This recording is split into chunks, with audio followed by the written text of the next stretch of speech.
Sekarang kita akan tengok beberapa website ataupun beberapa data center yang providekan hosting ataupun VPS. Okay. Data center ni kira dia adalah satu dewan, dia ada satu dewan ataupun dia ada server somewhere else yang public, dan kemudian dia ada providekan hosting juga, kan. So daripada server itu dia providekan VPS dengan hosting untuk orang lain. Okay, so kita tengok kat sini. Pertama sekali, antara website yang saya selalu pergi adalah hostinja.my.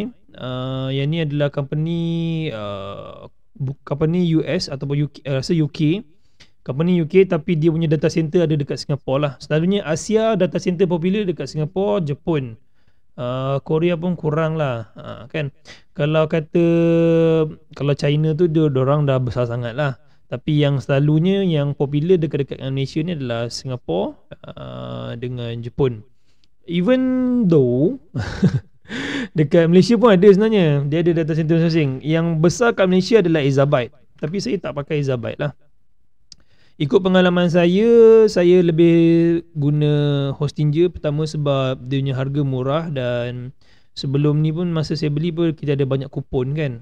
So beli based on kupon. So macam ni dia ada banyak provide lah. Okay. Kemudian yang Exabyte pun ni ada untuk Malaysia. Dia ada domain, hosting, server dan cloud pun dia orang ada provide. Dan yang antara yang baru macam Shinjiru, kira barulah, adalah dia orang lebih kurang tak sampai 10 tahun kot. Tapi kalau macam Exabyte ni macam dah lebih 10 tahun. Okay, yang ni pun dia orang ada provide web hosting. So boleh tengoklah harga masing-masing, ikut kemampuan masing-masing. Okay, kalau macam dekat Hostinja, tengok dia ada share web hosting, dia ada cloud web hosting, dia ada WordPress web hosting, dia ada cPanel hosting. So dia ada 4 jenis lah. Tapi sebenarnya semua sama, dia tetap hosting, tetap kecuali cloud lah. Cloud ni dia, bila kata cloud maksudnya dia elastik tau. Dia boleh membesar dan boleh mengecil. Dia ikut keperluan keperluan penggunaan server tu sendiri, hosting tu sendiri. Okay. So cloud ni saya tolak tak pilu. Kita tengok share hosting, WordPress hosting dengan cPanel. Okay, share web hosting ni dengan cPanel ni rasanya sama, dia tak ada beza. Cuma yang share ni dia lebih kecil. Maksudnya mungkin dia dalam VPS baru ada satu folder. Dia macam maksudnya kalau satu group, contoh satu group tu 10 orang, ada 5GB RAM, so 5GB RAM tu akan share dengan 10 orang. Macam tu lebih kurang. Dia lagi kecil lah, lagi slow. cPanel hosting pun sama, tapi dia kira satu account satu hosting. Maksudnya mungkin satu account tu ada beberapa gig RAM yang dikerjakan untuk dia seorang sajalah. Dia tak sama dengan share. Okay, WordPress hosting ni pula, dia hosting ada cPanel tapi dia cuma untuk install WordPress sahaja. Okay, yang VPS ni semua nanti kita tengok kemudian. Okay, tak kisahlah mana-mana nak ambil, daripada company mana. Ni ada Echo, ada business web hosting, ada WordPress web hosting, atau pulanglah yang ni pun sama, dia ada hosting. Tengok dia punya package ada apa. Business web hosting, dia ada Windows hosting. Windows pun ada. Ada cPanel dan sebagainya. Okay, saya akan tunjuk yang cPanel yang saya biasa pakai. Yang ni company saya punya sendiri, yang bukan daripada Hostinja, tapi kita orang punya data center pun daripada Singapore, tapi kita tak provide lah. Kita tak buat service hosting. Kita buat software development saja. Tapi kita ada data center dekat Singapore. Okay, so yang ni adalah bentuk cPanel. Okay, sometimes ada bentuk yang lebih lama, dia memanjang lah. Dia memanjang tengah-tengah, dia kecil, tapi dia punya tool semua sama lah.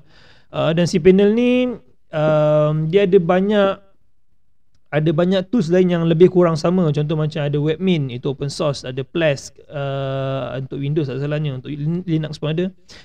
Dia ada apa lagi, ada Plex, Webmin, cPanel. Ada beberapa lagi lah yang saya pun tak berapa ingat. Tapi bentuknya lebih kurang beginilah. Kalau kata nak buat database, dia ada kategori database. Okay, ini untuk buat database. Okay, file manager, ini untuk files. Okay, untuk domain, yang ni untuk domain name, setup domain name. Kemudian untuk email, untuk setup email. Benda ni dia senang je pakai. So kalau kata nak try, boleh klik lah. Saya tak tunjuk semua, saya tunjuk basic je.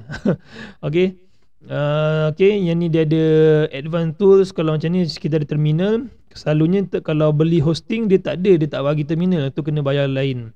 Terminal ni harga lain. Okay, penting tau terminal ni. Kalau kata kita nak buat setup server, nanti kita akan tengok macam mana setup VPS. Benda ni agak penting lah. Ini ada jet backup. Ini untuk backup ni pun toolsnya kena bayar. Preferences ni, style ni semua sama je lah.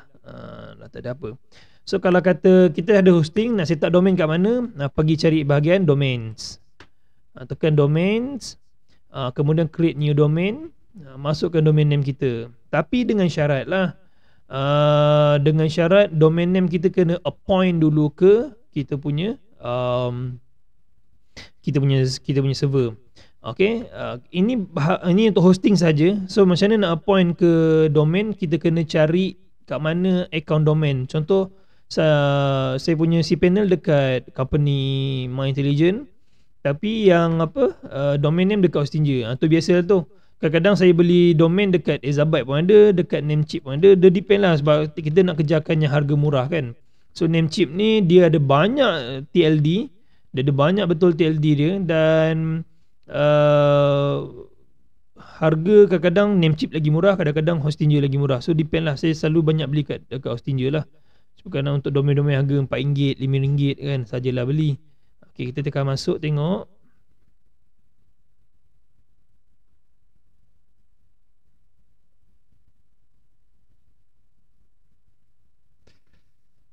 Okay. Kita pergi bahagian domains.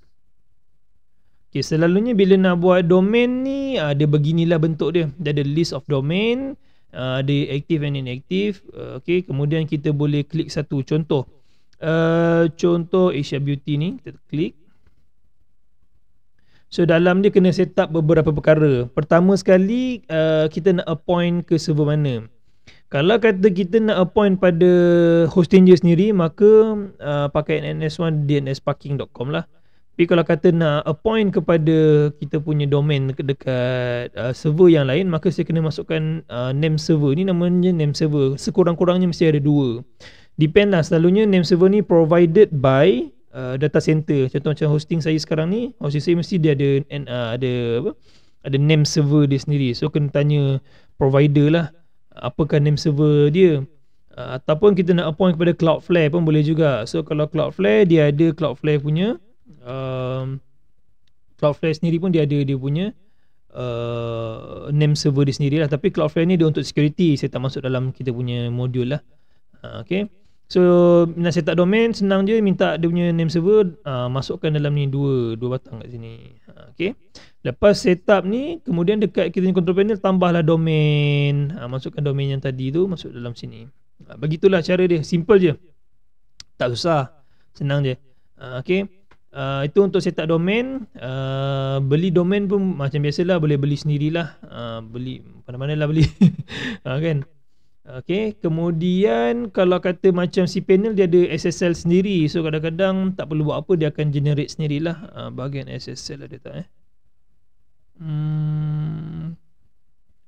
Control F SSL. Ni ada. So SSL ni dia selalunya dia boleh auto generate sebenarnya. Dia ada auto SSL.